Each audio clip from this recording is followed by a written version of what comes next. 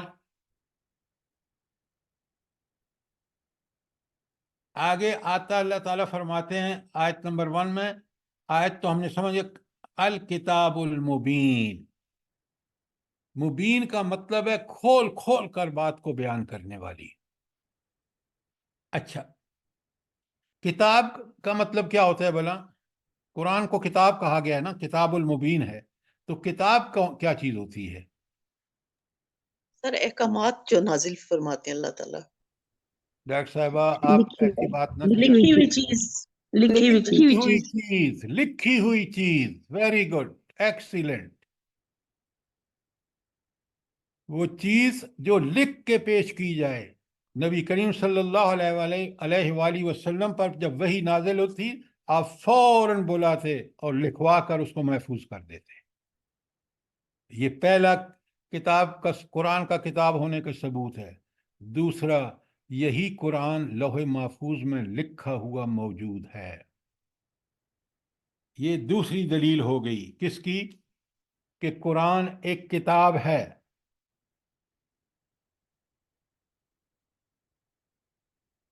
اور تیسری دلیل کیا ہے؟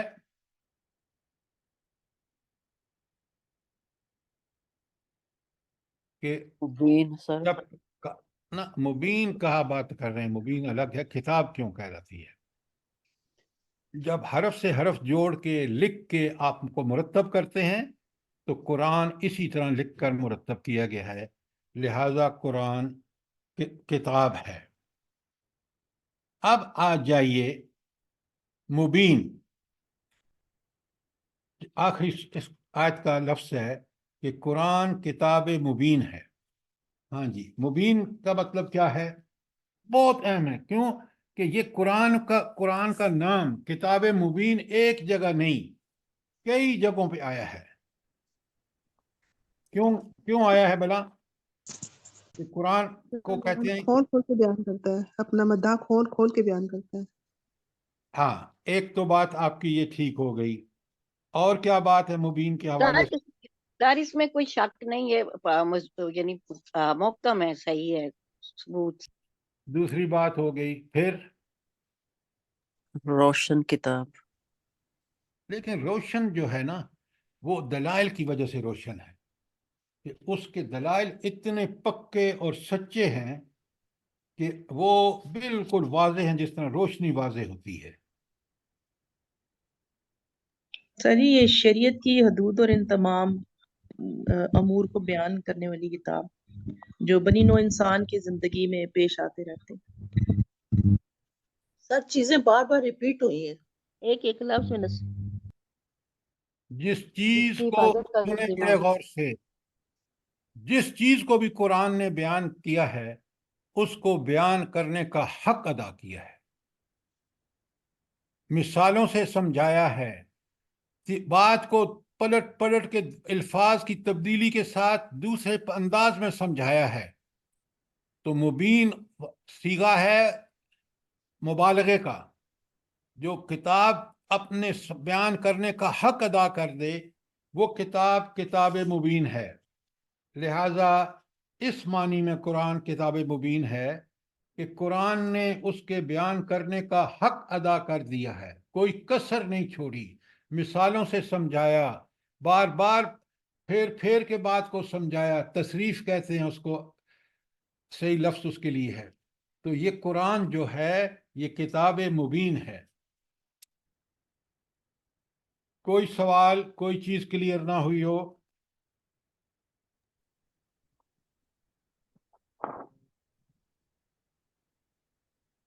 تو گویا یہ اس لیے مبین ہے کہ سب سے پہلے نمبر 1 اس میں دلائل پکے سچے دلائل دیے گئے ہیں، نمبر 1۔ نمبر 2 دلائل ایسے ہیں کہ ناقابل انکار۔ اچھا، یہ دلائل جو دیے گئے ہیں، ذرا آپ مجھے بتائیں یہ دلائل کیوں ہر آدمی کے لیے اس کو کسی ڈگری کی ضرورت نہیں، کسی فلسفے، کسی انجینئرنگ، کسی میڈیکل، کسی مینجمنٹ، کسی ڈگری کی ضرورت نہیں ہے؟ تو یہ کون سے دلائل ہیں جو ہر آدمی کی سمجھ میں آ جاتے ہیں؟ ان کو کون سے دلائل کہیں گے؟ نور فطرت ہے۔ دلائل مبین۔ دیکھیں، ایسا لفظ نہ استعمال کریں جو بالکل مبین کتاب کا الگ ذکر آ چکا ہے، مبین میں کھول کے بیان کر چکا ہوں۔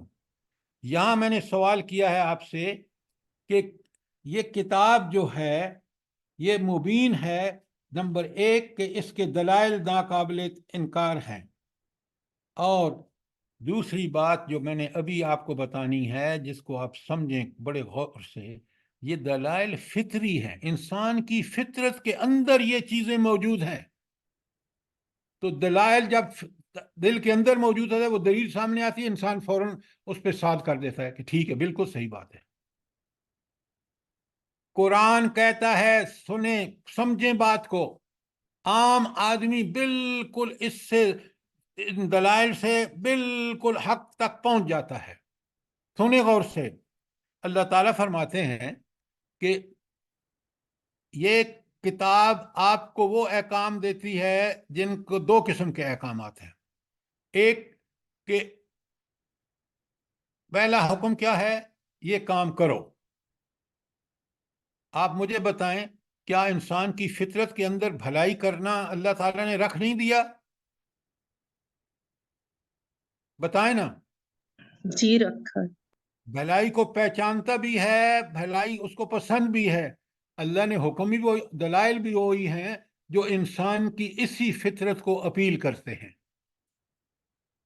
نیکی کرو تو تمہیں اللہ کی دنیا میں تائید حاصل ہوگی، آخرت میں جنت ملے گی۔ یہ ہے وہ کمال ان دلائل کا۔ برائی سے مجھے نفرت ہے، اللہ تعالیٰ نے میرے دل میں ڈال فَالْهَمَهَا فُجُورَهَا وَتَقْوَاهَا، میں برائی مجھے ناپسند ہے اگر میں اپنی فطرت صحیح فطرت پر ہوں۔ تو یہ چیز کہ برائی کے خلاف جو دلائل ہیں وہ ہماری فطرت کی آواز ہے، یہ ہے کہ وہ دلائل فطری دلائل ہیں۔ بات سمجھ آئے گی نہیں آئی؟ جی سر۔ یہ سر سمجھ آ گئی۔ اچھا، اب آپ ایک اور چیز دیکھیں، قرآن نے، یہ تو میں نے بتایا سارے دلائل فطری دلائل ہیں، قرآن نے ہمارے اپنے انفس سے دلائل دیے ہیں، خود ہماری ذات کے اندر موجود ہیں۔ قرآن نے پوری کائنات سے دلائل دیے ہیں۔ نمبر 2، قرآن نے مشاہدے کی بنیاد پر دلائل دیے ہیں جو ہمارے روزمرہ کے مشاہدات ہیں۔ تو قرآن کے دلائل فطری دلائل ہیں، اس کو اچھی طرح سمجھ لیں۔ اس کو سمجھنے کے لیے ڈگریوں کی کوئی ضرورت نہیں ہے۔ ہاں، ایک بات، اگر عقل اس وہی کے تابع ہو جائے نا، پھر ڈگریوں کا بہت بڑا فائدہ ہے۔ کیوں؟ اس سے جو آپ دنیاوی علم ہوتا ہے اس کو جب ریلیٹ کرتے ہیں اللہ تعالیٰ کی ان حکمتوں، ان دلائل کے ساتھ، تو آپ اش کر اٹھتے ہیں۔ کوئی چیز جو سمجھ نہ آئی ہو؟ سر دلائل کا تیسرا پوائنٹ ذرا دوبارہ بول دیں۔ قرآن نے ہمیں مشاہدے سے دیے، اور تیسرا ذرا بول دیں۔ ایک انفس کے دلائل ہیں اپنی ذات کے اندر، ایک کائنات کے دلائل ہیں، ایک مشاہداتی دلائل ہیں۔ جزاک اللہ۔ اور آخری بات بڑی اہم، اور وہ یہ ہے کہ قرآن کی صداقت کی گواہی کے لیے کہیں باہر نہیں جانا پڑتا آپ کو۔ خود قرآن نے اپنی صداقت کے دلائل ایسے دیے ہیں کہ جو ناقابل انکار ہیں. اگر ہماری فطرت دیکھیں نا، کافر کی تو فطرت ہی بدل گئی. اس نے تو نیکی اللہ نے اس کی فطرت میں رکھی تھی، اس کو برائی پسند ہے. وہ قرآن کا مخالف ہے، اس لیے قرآن کے خلاف چلتا ہے. شیطان اس کو خوبصورت بنا کے دکھاتا ہے. لیکن ایک صحیح فطرت کے انسان کو آج بھی مغرب میں جو مسلمان ہو رہے ہیں، وہ قرآن کی اسی کے قرآن کے گواہی خود قرآن کے اندر موجود ہے، اس کی صداقت کی گواہی. اور یہ دلائل سورج کی طرح روشن ہے، اس لیے آپ کہتے ہیں روشن کتاب ہے. تو اب ہم نے پڑھ لیا، پہلی آیت میں 3 الفاظ تھے. آیت کا کیا مفہوم ہے؟ کتاب کس کو کہتے ہیں؟ قرآن کیوں کتاب ہے؟ قرآن کتاب مبین کیوں ہے؟ اب اس تینوں کے بارے میں کوئی سوال ہو ابھی کلیئر کر لیجئے، ورنہ ہم آگے چلتے ہیں.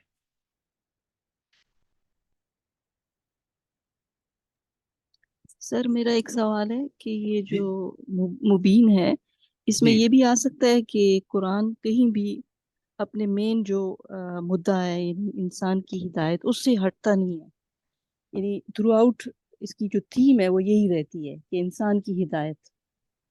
ڈاکٹر صاحب آپ نے کمال کی بات کی ہے. واقعات ہوں، احکامات ہوں، تعلیمات ہوں، ہدایات ہوں، کوئی چیز جو ہے وہ اس مقصد سے ہٹی ہوئی نہیں ہے جو مقصد قرآن کا ہے، ہدایت. بالکل آپ نے ٹھیک کہا. یہ قرآن کا ایک اچھا، یہ بات آپ بہت اچھی طرح آپ سمجھیں، بات بنیادی طور پر آپ سمجھ چکے ہیں. قرآن جو بھی چیز بیان کرتا ہے نا، وہ کنکلوڈ اس کو کرتا ہے کہ یہ مقصد. اچھا، اللہ تعالیٰ نے روزے کیوں فرض کیے ہیں؟ کیوں فرض کیے ہیں؟ تقوی لعلکم تتقون. تو تقوی ہدایت ہے. قرآن نے اس کو لا کے ہدایت پہ جوڑا. نماز کو دیکھ لیں، کسی حکم کو دیکھ لیں، قرآن اس اپنے مقصد ہدایت سے بال برابر بھی ہٹا ہوا نہیں ہے. تو قرآن بالکل آپ نے ٹھیک کہا، کئی پہلوؤں سے قرآن جو ہے وہ کتاب مبین ہے. اور یہ صرف اللہ کی کتاب میں ہے، دنیا کی کوئی کتاب جو ہے وہ اس کا مقابلہ ہرگز نہیں کر سکتی.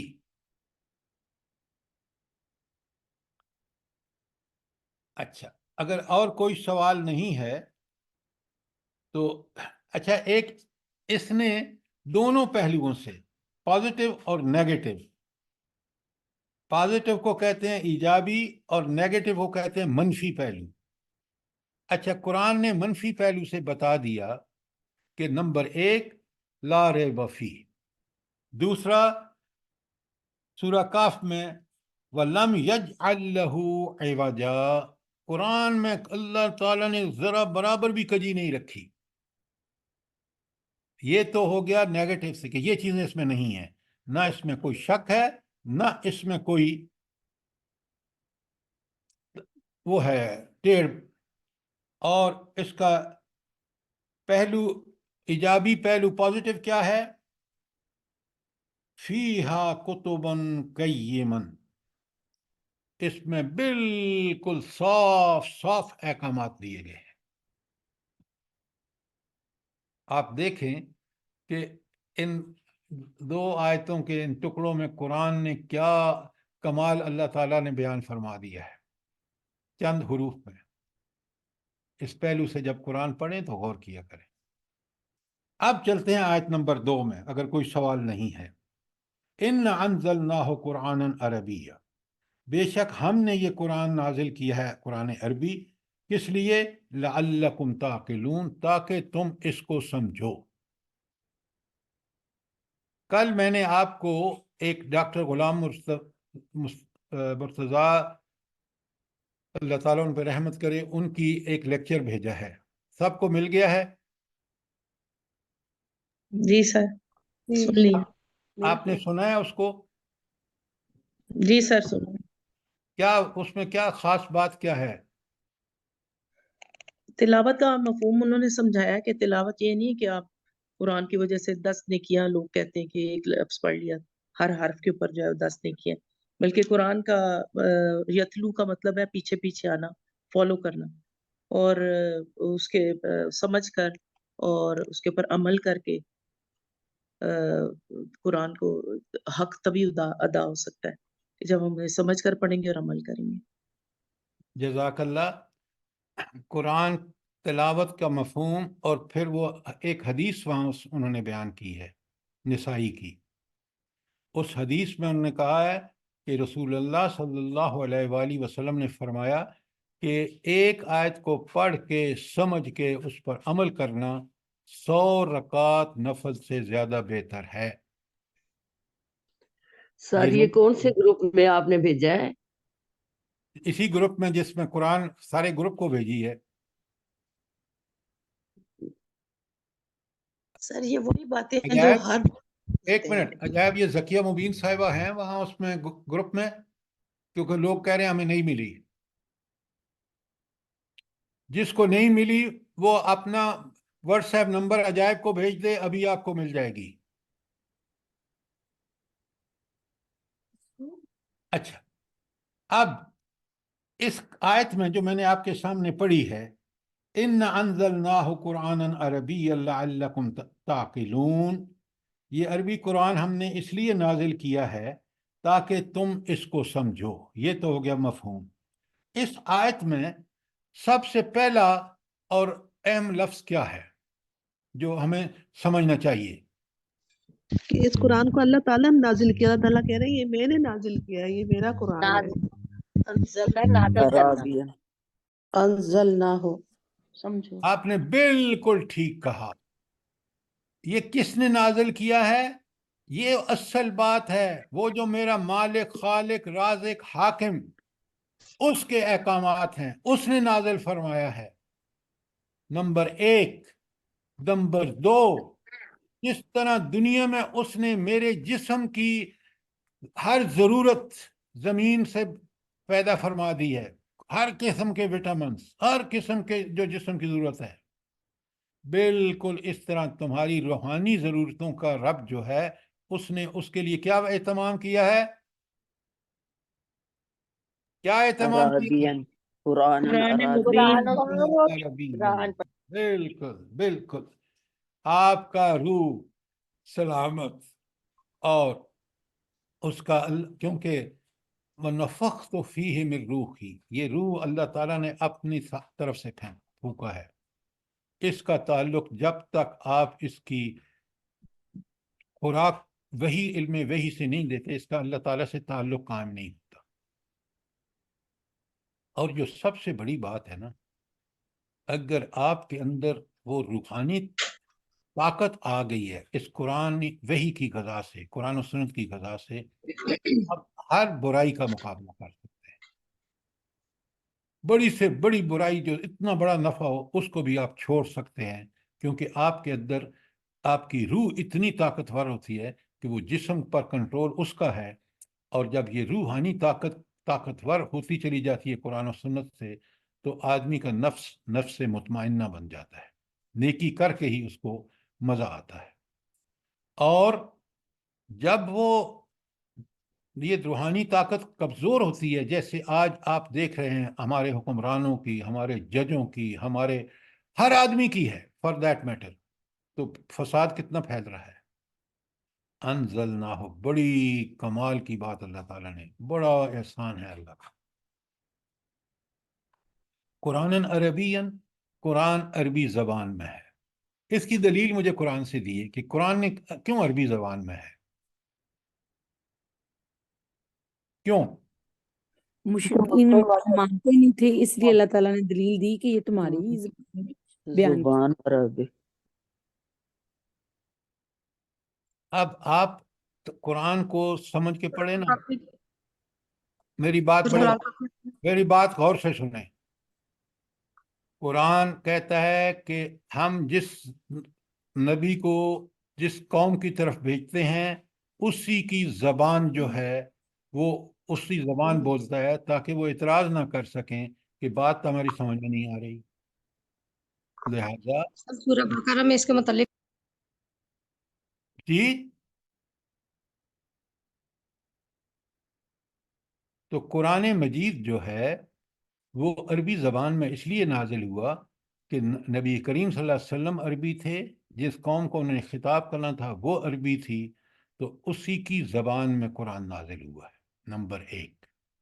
نمبر 2، یہ وہ زبانوں میں سے سب سے اعلیٰ زبان ہے جس میں آپ کو ہر قسم کے جذبات، احکامات، تعلیمات کو بہترین انداز میں اس زبان کے ذریعے ایکسپریس کر سکتے ہیں۔ یہ آج بھی زندہ زبان ہے، اور اس وقت تو عرب کہتے تھے کہ باقی ساری دنیا گونگی ہے، زبان تو ہم بولتے ہیں۔ آپ اس زمانے کے خواتین کے بھی شعراء سنیں، شاعری سنیں، آپ حیران دنگ رہ جاتے ہیں۔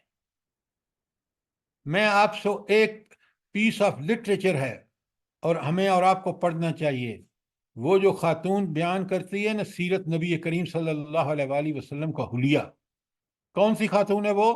جلدی بتائیں۔ ام معبد۔ ام معبد، کیا بات ہے!